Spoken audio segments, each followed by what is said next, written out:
My name is Alexia Ornelas, and this is my video presentation on Paul Strand. Paul Strand was a photographer and, along with many others, a key figure in the development of photography as an art form in the 20th century. Paul was born on October 16th, 1890, and died on March 31st, 1976. He lived most of his life in New York.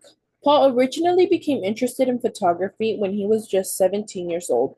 Before he took photography seriously as a career, he served in the military as an X-ray technician. Paul's full name is Nathaniel Paul Stansky.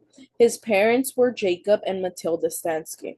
His father was successful and was able to give Paul a comfortable life. Paul studied at the Ethnical-Cultural Fieldstone School in New York from 1904 through 1909, which is where he became interested in photography. The beginning. Paul's first photography teacher was Louis Hine. Louis took the class on a field trip in 1907 to a exhibition of photographers, and that is the day that Paul decided he wanted to become a photographer.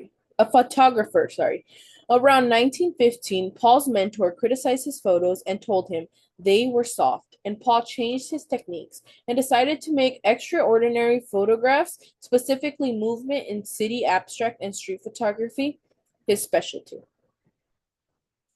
Paul Strand was also known for his filmmaking skills along with photography. His first film was named Mathada, and it showed day-to-day life in his hometown of New York.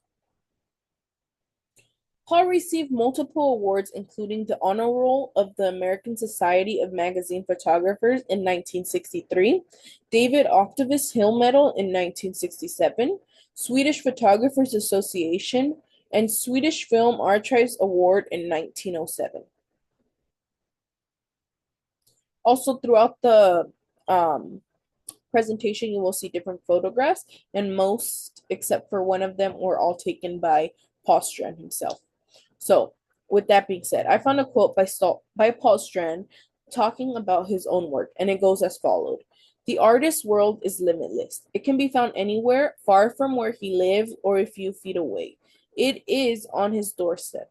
And in my opinion, he is trying to say that as a photographer, no matter where you look, you always see the potential of a photograph.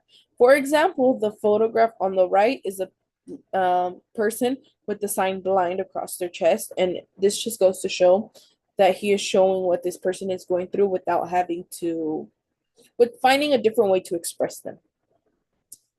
Paul Strand left an impact and he left a legacy behind. He is remembered as one of the greatest photographers of the 20th century. He also caved out the path of photography, and if you compare his work to how photography is practiced today, you will notice similarities because his techniques are what we learn. Years later in his life, during a political disaster in the United States, which was around 1950, Paul decided to move to Europe for some time. During this time, he continued his photography career and captured the difference of communities throughout Europe and its surrounding areas, as well as the United States, to compare the two. Paul Strand is remembered as a person who could demonstrate the value of art in its beginning stages. With that being said, he's seen its potential. With anything, everybody has a different vision and everybody sees its potential. In this case, for photography, Paul Strand seen its potential. Paul Strand used a technique known as the candid camera technique, and he was one of the first to use this technique. The candid camera technique is when you avoid posing and capture natural things or people.